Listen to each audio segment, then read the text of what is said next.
Hey guys, this is the Full Check podcast. Again, not a radio show anymore, but here we are. We're going to do a game preview between the Habs and the Golden Knights, which should end up being a very, very good game. I wore the Hartford Whalers t-shirt today because I don't have a Montreal Canadiens t-shirt, but if they win the cup, I'll probably end up buying a Stanley Cup t-shirt. Um, this is a big day. This is a big day for Montreal. This is a big day for Canada. Um, Probably not so much in Toronto, but it's Toronto, so yeah. Got some stuff on the show that's not the preview. We have the ECHL. Gonna kind of talk about that. Dave Hackstall and the Islanders and the Major League Baseball because this is hockey, but um, baseball's having a problem. But first, I want to get to some other things. Part of the French Connection line for the Buffalo Sabres, Rene Robert, best known as the right wing of the Buffalo Sabres French Connection in the 70s. He died Tuesday after he had a heart attack in Florida. He was 72 years old. He played 744 games in 12 seasons from 70 to 82, scoring 702 points, 284 goals, and 418 assists for the Toronto Maple Leafs, the Pittsburgh Penguins, the Buffalo Sabres, and the Colorado Rockies. He began with 5 games with the Maple Leafs, then continued next season with the Penguins before he was traded to the Sabres. So I just wanted to kind of start out by sending my heartfelt condolences out to the family of Robert or Robert. I feel like it's Robert because it's French Canadian, but my heart goes out to his family. If he had any wife or kids, tragic day in the NHL. And then Tom Curvers, assistant manager of the Minnesota Wild, who played 11 seasons as a defenseman, died Monday. He was also 58. He won the Stanley Cup in '86 with the Montreal Canadiens. So Montreal will probably be playing with a heavy heart. So I want to send my condolences out to that family as well. Other than that, kind of get into it. The first thing that I want to get into is baseball. So that way, we can go straight into the hockey right after. Baseball is in a ridiculous spot right now. And this is really for Rob Manfred. Really? Substance checks in the middle of a game? 3 times in the middle of a game. And Scherzer had to take off his hat. And they had to, the umpire, I kid you not, had to feel his sweaty head. Is that not too far? I mean, how far are we going to take this substance check? Because right now, Scherzer was having his sweaty hair basically petted like he was a dog. If the substance problem was that big of a deal, you would have done something a long time ago. And I said it before, and I'm going to say it again right now. It's the same thing that always happens. When offenses go down and pitching goes up, Major League Baseball always has to make some sort of rule or change the balls so they go further, anything to get offense up, because they want to fix things for these new age fans. And by new age fans, I mean people who never watched the game or are trying to get into baseball, but they don't want to sit for a 3-hour, 4-hour baseball game. Then don't. Go find another sport. Because tampering with the game is I think tampering with the game is creating these problems. They're talking about spin rate and how substances are helping pitchers. They were looking at sunscreen. There's a rosin bag on the mound. And that's legal. I think baseball needs to leave the game alone. They're trying to change rules. For the last how many years have they been trying to change the rules to make the game go by faster? just let it go. There doesn't need to be a pitch clock in the pitch clock in the dugout. You can let managers go talk to their pitchers for certain situations more than I think it's once or twice in an inning now. Batters are going to step out of the box and adjust their gloves. Pitchers are going to step off the mound. It's part of the mind games. Just let them go. You don't have to. It doesn't have to go. It doesn't have to be like that. So I think that. Yeah, you can leave the game alone. It doesn't have to. And the dumbest rule change that I've seen so far is the reliever rule. You have to face 3 batters before you can. That just takes out the strategy of your bullpen. Let's say Zach Britton is pitching, or he's in the bullpen. He comes out. He comes out to face. I don't even know. I think Britton plays for the Yankees still. I'm not too sure. We'll just, for this scenario, we'll say he is. Comes out. He's facing Chris Davis.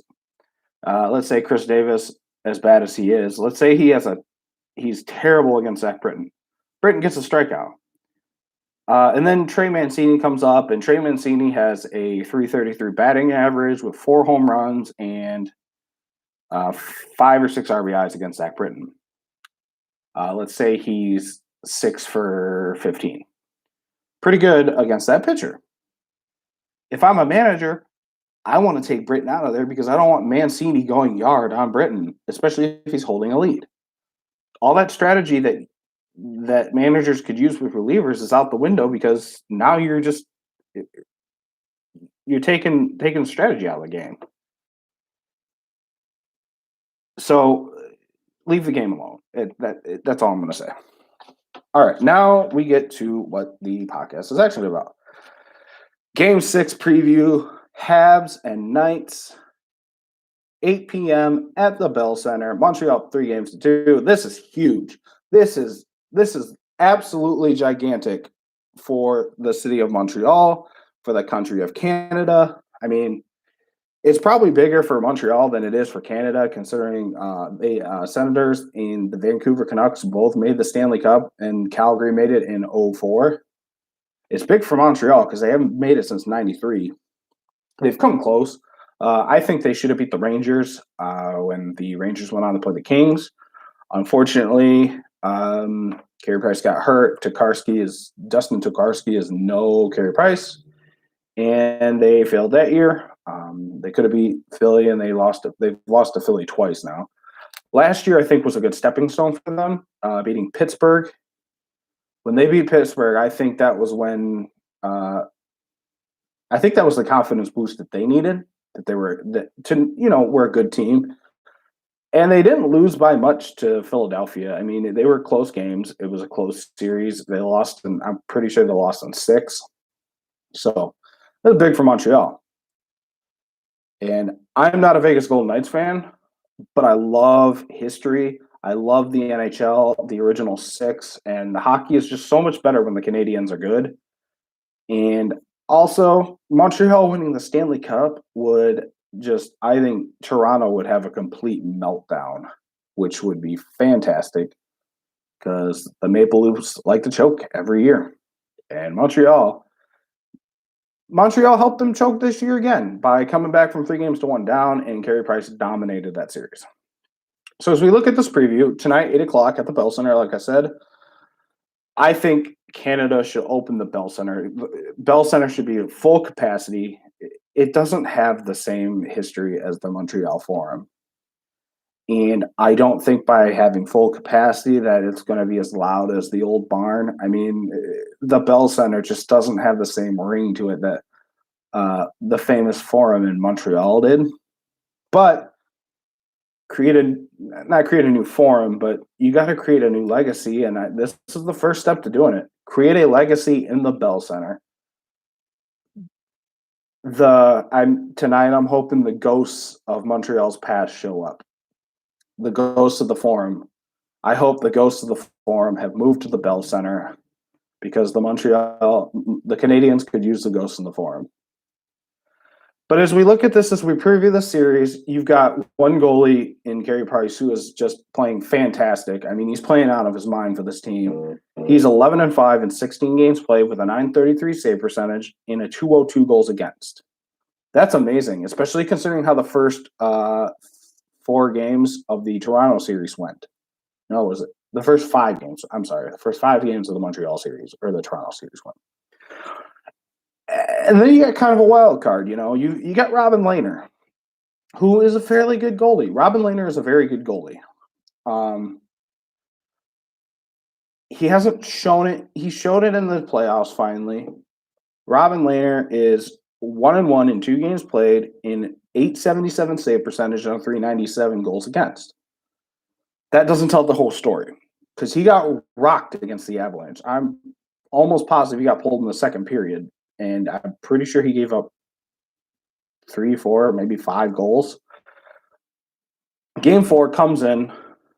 Let's talk about why he was in Game 4. Vegas had a chance to go up 2-1 in the series. Marc-Andre Fleury made a bad play behind the net. Played the puck, backhanded it to Josh Anderson, and Anderson put it in. Josh Anderson is a beast so far in these playoffs. That they won that trade for Josh Anderson because obviously Max Domi is nowhere in the playoffs, but Josh Anderson, big, physical, can score. He can fight, he can hit, he can do it all, he can pass. And Marc-Andre Fleury gave the game away.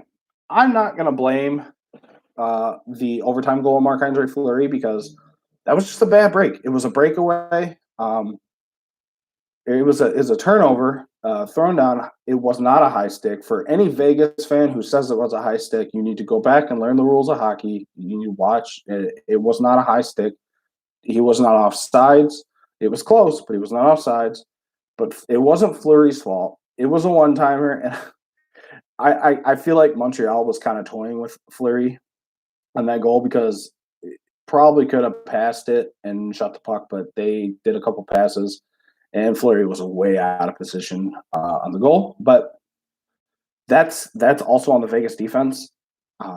So that's why Lehner was in Game 4, and he stood on his head. He allowed the first goal a pretty deke, but there were a few chances where Montreal could have taken a 3-1 lead in the series on breakaways, and Lehner stoned them. And then you get to the overtime period, and Montreal had no gas. It's one of my key points that we'll get to in a little bit, but Montreal was tired, and Vegas was on the attack. Vegas knew they were tired. Vegas was attacking. They had been attacking since the third period, since near the end of the third period when they scored.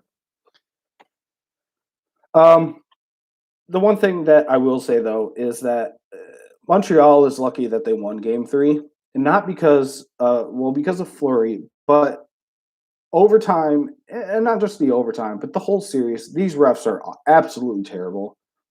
I ref floor hockey better than these refs ref ice hockey. Obviously the two biggest things in the series so far. There's been trips. They've tripped Montreal. They've hooked Montreal. They've slashed Montreal. No calls. But if a Canadian does it, it's immediate. They're going to call it. So Perry gets a high stick in the mouth or in the nose, and he's bleeding in front of the official. No call. What are we doing, NHL? That's just showing everybody in Montreal that, hey, we want Vegas to win. That was blatant. It was a high stick to the nose. He was bleeding. Got some stitches for it. No call. He has to come out. And it shouldn't have even just been a penalty. It should have been a double minor. I heard the play-by-play guy calling for a major penalty, a 5-minute major. I would have been happy with just a penalty. Happens Game 6. I think it was Game 5. It's Game 5. I think Kotkaniemi got hit in the lip, and he was bleeding. No call, and they said a follow-through. He was bleeding. And Vegas has a history of this, too. You look back to the Sharks series a few years ago, and threw Pavelski to the ground, and he was bleeding. The series against Colorado, same thing to Landeskog. I'm not going to say Vegas is a dirty team. I can't stand them, but I'm not going to say they're a dirty team. But we got to call something. So later in Game 5, they call a high stick. Really? There was no blood, which is good. But you're waiting till now to call a high stick when you should have called 2 in the first place, way before any of that happened? Come on, NHL. Come on, Gary Bettman. I know you love your Coyotes and I know you love the Golden Knights, but the officiating is absolutely terrible. It is awful. And I'm hoping the Habs close it out tonight because I want to see Bettman disappointed, but be better. Be better, do better. Because all eyes are on you tonight. All eyes are on the Bell Center tonight. And if there's a blatant miss that leads to a Vegas win, I would hate to be the NHL. I'd hate to be their Twitter page. I'd hate to be the officials in Montreal. If there's a blown call tonight and leads to a Vegas win, I would be really weary as an official walking out of the Bell Center. Very, very wary. But hey. So as we go into this, the top 3 players from Montreal in points, Tyler Toffoli leads with 14 points, and what a story Tyler Toffoli has been. 14 points in the playoffs. Could have been a Canuck, and Vancouver just dropped the ball. I don't know. And not only that, Tyler Toffoli and Corey Perry and Eric Stahl all have Stanley Cup rings. They have experience. So they still have the veteran leadership, but I'll get to it in a second. In goals, you have Yoel Armia, Kotkaniemi, Toffoli, and Suzuki all with 5 goals. Assists, Toffoli with 9. On the Vegas side, you have Erik Karlsson, 14 points as well. Marcia Show with 6 goals, and Karlsson with 10 assists. So the biggest story I think for this series so far, aside from Carey Price, because Carey Price is a big part of why Montreal's winning, but I think it's Montreal's offense. And I say that because Montreal's made the cup or made the playoffs in the past, and Carey Price has had to stand on his head for a lot of them. Like a lot of them. Carey Price has had to stand on his head and try to pull a game out of his butt. This year, they have the offense, they have the defense. Carey Price I think he's still stealing games, but he doesn't have to do it on a regular basis like he used to. And then you've got the young guns. For Montreal, it's Cole Caulfield and Suzuki and Kotkaniemi. Caulfield, 3 goals, 5 assists, 8 points. Suzuki, 5 goals, 8 assists, 13 points. And Kotkaniemi, 5 goals, 2 assists, 7 points. On the Vegas side, Kolesar, 1 goal, 3 assists, 4 points. And the same with White Cloud, 1 goal, 3 assists, 4 points. In Game 5, shots were 27-26 Vegas. Like I said, this is big. First time since '93 Montreal can go to the finals. It's a big deal. I mean, there's no other way to put it. They have veteran leadership, and I've seen a lot of analysts say this reminds them of the '86 team. And I have watched highlights of that team. I've watched highlights of the '93 team, and I think they remind me of both. I think both teams. The '86 and '93 obviously had all-world goaltending with Patrick Roy. They have veteran leadership in '86 with Guy Lafleur still on the team. And they had the rookie sensation Claude Lemieux. In '93, they had Jean Leclerc. They had Patrick Roy still. They had Guy Carbonneau. I mean, they had the playoff hero himself, Eric Desjardins. They had a good coach in Jacques Demers. I'm pretty sure it's Jacques Demers. I just watched the video yesterday, so. But they had a mix of good young talent, and they had a mix of veteran talent, and they had one of the best goalies in the world. And right now, I mean, they're playing the same, and I don't think they lost an overtime game until the other night. So they were winning overtime games. But if you look at the roster, veteran leadership. Oh, and they had Matthew Snyder on that team. former Detroit Red Wing, and Chris Chelios. This team has Cole Caulfield, Kokiniemi, Suzuki. I don't think Ryan Poehling is up there, which is kind of sad because I like Ryan Poehling a lot. But then you get the veteran leadership. You got Shea Weber, you got Corey Perry, you got Eric Stahl, and you got Stahl. And Toffoli. Toffoli. All three of those four won a Stanley Cup. You got a veteran goalie in Carey Price who's playing out of his mind right now. This is the best playoffs he's ever had. If we look at Carey Price's stats in the playoffs, Carey Price before this, his most wins he had in a single playoff, he was 8-4. He tied his career high save percentage in the playoffs is .934, with his career high in goals against is looks like a 178. So Carey Price having the best playoffs he's ever had. I think Montreal has more speed. Corey Perry obviously was beat down the ice, but it's Corey Perry. I don't even like Corey Perry, but they've got the speed. They've got they're young, they're hungry, they're talented. I mean, Vegas is a very, very veteran-laden team. I mean, with guys like Marchessault and Mark Stone. I mean, Marchessault and Mark Stone have been missing the whole series. Carey Price has stymied Mark Stone. I mean, the blue line is what's getting it done for the Vegas Golden Knights.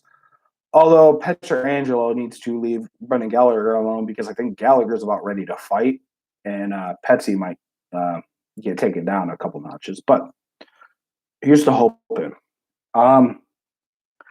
But they're a very veteran-laden team, and that's how they built their team. And there's nothing against that. Carlson's still young, but this team is this team is veteran-laden with guys like Shea Theodore, guys like Pets, guys like Mark Stone, guys like Marchessault, and like Marshy, and Marc-Andre Fleury, and even Robin Lehner is a veteran goaltender. The goaltending is going to be the key. So my three keys to victory tonight for the Montreal Canadiens, first off, is no bad penalties. Even if it's not a penalty, you guys got to watch out for what they're doing. You can't take any terrible penalties. You just can't. It's going to cost you.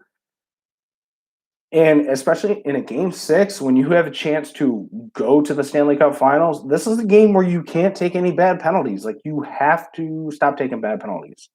You can't take any penalties. Number 2, keep the pressure on.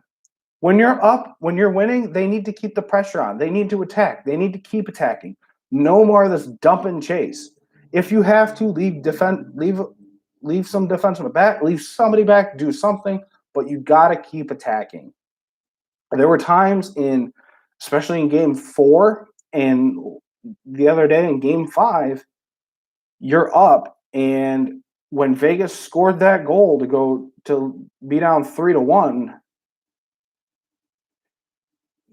you got to keep up the pressure. And I saw this during the first power play before they scored their power play goal. You're on the power play, guys. Vegas should not be skating through the zone with the puck. The puck should be in the Vegas zone for the whole power play. Obviously, you're not going to keep it in the zone for the whole power play, but shoot the puck. You can't score if you don't put the puck on net. And when you're giving Vegas shorthanded opportunities like that, it's going to come back to bite you. And then number 3 is capitalize. And I say capitalize because they need to capitalize on their scoring opportunities. They had a couple breakaways in game 4 that Robin Lehner stoned them on. But if you have an opportunity to put the game away, put the puck in the net. Now, granted, Lehner played very, very well in game 4, but there were a lot of opportunities in game 5 that you guys just didn't capitalize on. You got to capitalize, and again, you got to keep up the attack. For the Vegas Golden Knights, it's kind of the opposite of Montreal. Keep drawing penalties. Whether they're bad calls or not, keep drawing penalties because that's how you're getting back in the series with the power play.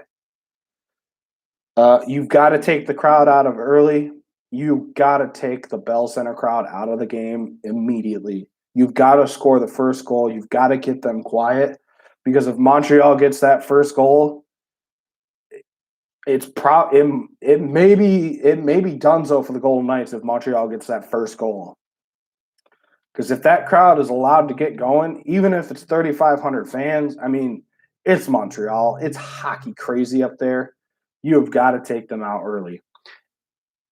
And obviously, the last key, it seems really obvious, but y'all haven't done it yet. Solve Carey Price. Carey Price is like a complex math problem right now, and Vegas is failing every time. Vegas has got to solve Carey Price. That's the only way they're going to win. I don't think Vegas wins tonight. I think Montreal takes this game. I will go with a score of, I think Montreal takes it by 2. I'll say 3-1 with the last goal being an empty net goal. I think Cole Caulfield will get a goal. Vegas is going to come out hot. They're going to shoot the puck. They're going to shoot. They're going to keep shooting. They're going to keep attacking. This will be a test to see how well Montreal's defense can shut down the Vegas offense, which hasn't been too tough because the forwards for Vegas have been struggling mightily. Carey Price is going to be a test for him. I think Montreal is going to win the game, but I think they're going to get outshot. And I think they'll get outshot by a good 10 or 15 shots because Vegas is coming out. They're hungry. They're desperate. It's going to get chippy tonight. I think it'll be very chippy tonight, especially if Gallagher and Pietrangelo get into it. It's gonna be a chippy game, and Montreal has to know how to respond, and Montreal has to know how to not take the penalties, and Vegas has to force them into taking those penalties. They've got to keep up the attack, and you got to take the crowd out of early. Like I said, it don't matter if it's 3,500 or a full barn. I mean, it's Montreal. There's nothing else you can say. If there were no COVID regulations, that building would be filled to capacity. And I don't know if Vegas wins game 4 if that building is filled to capacity. I think Montreal takes it. So we're going to see what 3,500 does. We'll see what the home ice advantage for the Canadians does. But I think that this team, I think Montreal's a good shot of going to the Stanley Cup Finals for the first time since '93. And I think we'll get to who I think they'll be taking on in a minute. We'll get to that last. But all right, in the ECHL, the Kelly Cup playoffs, 8 teams made it. Only 2 remain. Let's go Fort Wayne Comets. Fort Wayne versus South Carolina in the Kelly Cup Finals. It is a 5-game series. And, you know, I don't know how Fort Wayne got by Allen, but they did it. I think that Fort Wayne has a good chance of taking this, so we're going to see.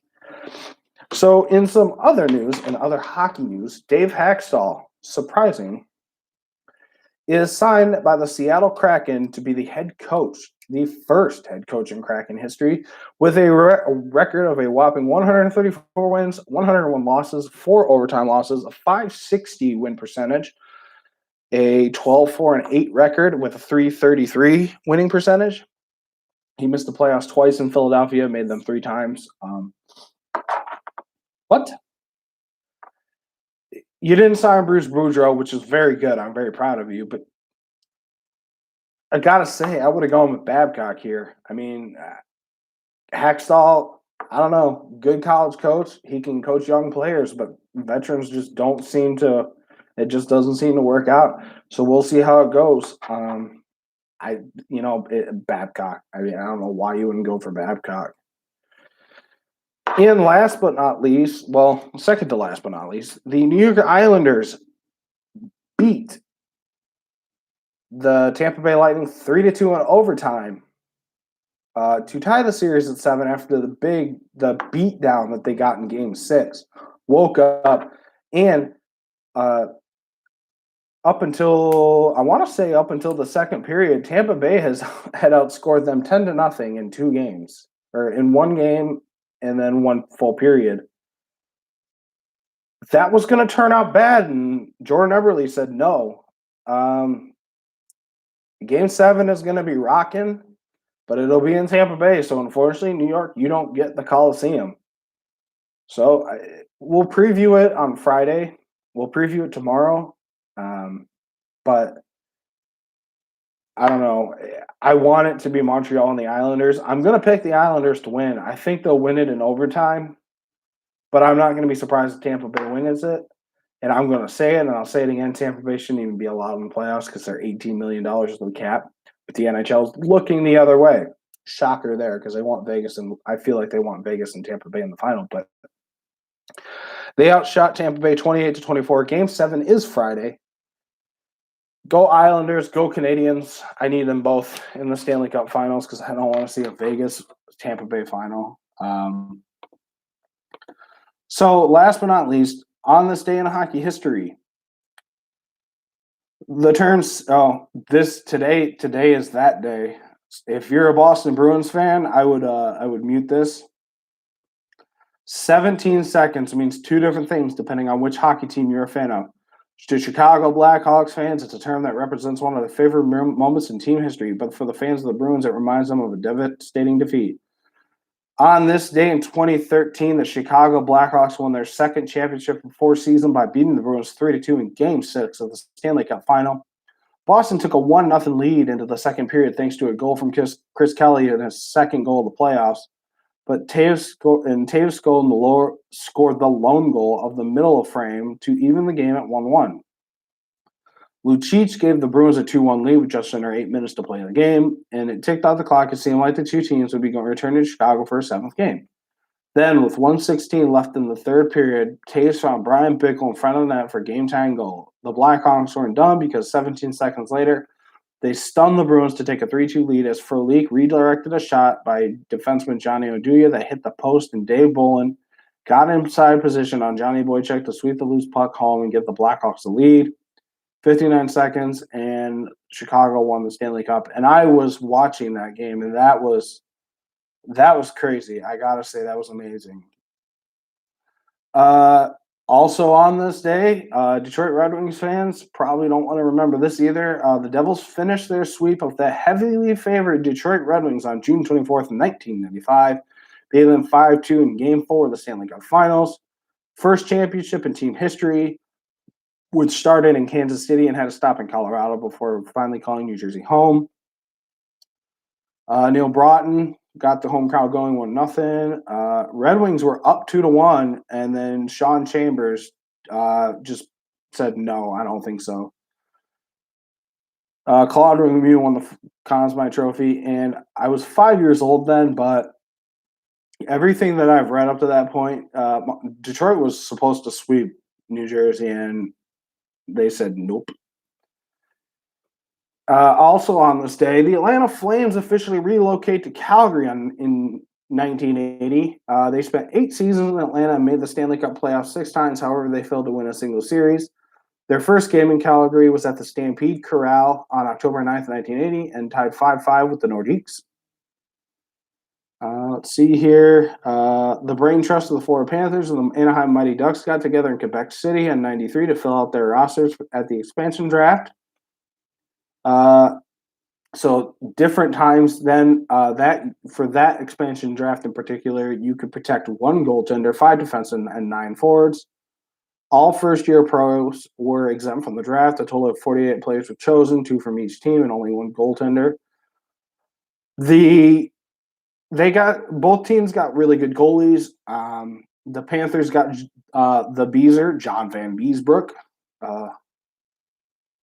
This says on the Vancouver Canucks, but I'm pretty sure he was on the Rangers still, if I remember correctly, which who knows, maybe I don't. I don't remember him playing for the Canucks. So, and the Ducks took St. Louis Blues netminder Guy Hebert. They started the first game in their respective franchise history.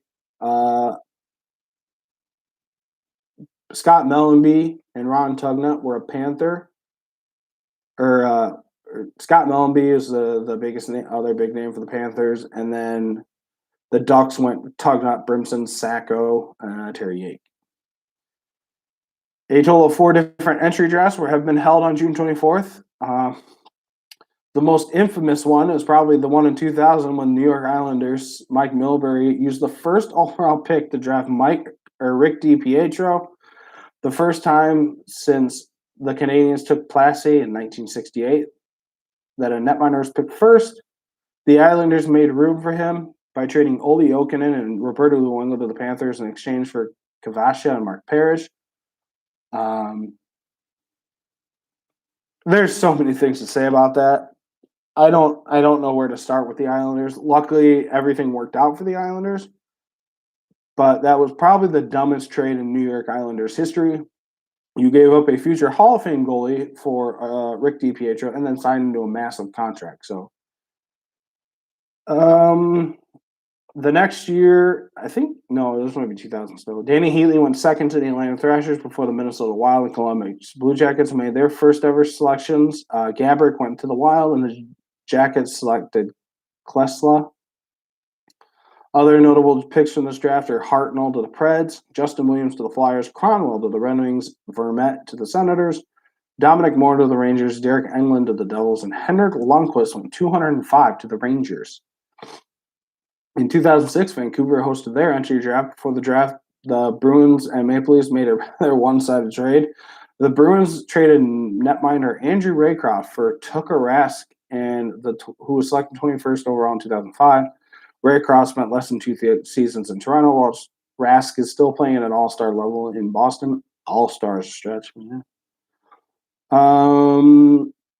Yeah, so there's that. At the actual draft, the Blues took Eric Johnson with the first overall pick. Penguins got Jordan Staal. Blackhawks altered their franchise. This is the Taves draft, getting him third overall. And Phil Kessel went to the Bruins. Washington took Nick Backstrom. Then you got Claude Giroux to the Flyers. You got Varlamov, Lucic, Brad Marchand, Cal Clutterbuck, James Reimer, and Matthew Perreault.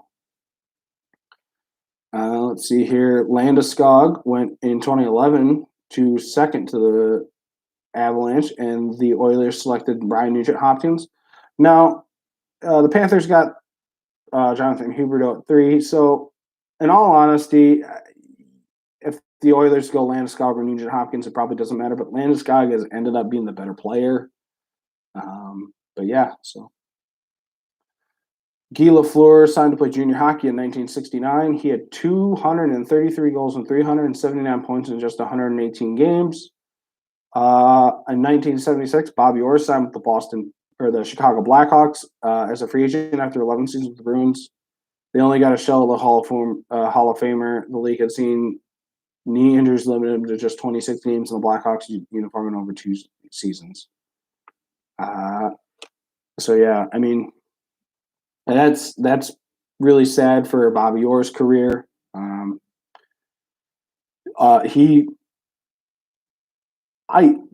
think it's him and Gretzky are tied for the greatest players of all time with Gordie Howe at number 3. But yeah, so I mean that's the Full Check podcast, guys. I should be back tomorrow previewing the Islanders and Tampa Bay Lightning. And I'll either be really, really happy after tonight, or I'm going to be very, very disappointed because I don't know if Montreal can go back to Vegas and win Game 7. So, yeah, this will be up on the Twitter page, and it will be up on the Facebook page. And, yeah, give me a follow. Give me a subscribe on YouTube. I'll follow on Twitter, and follow me on Facebook. That's it. Full check out.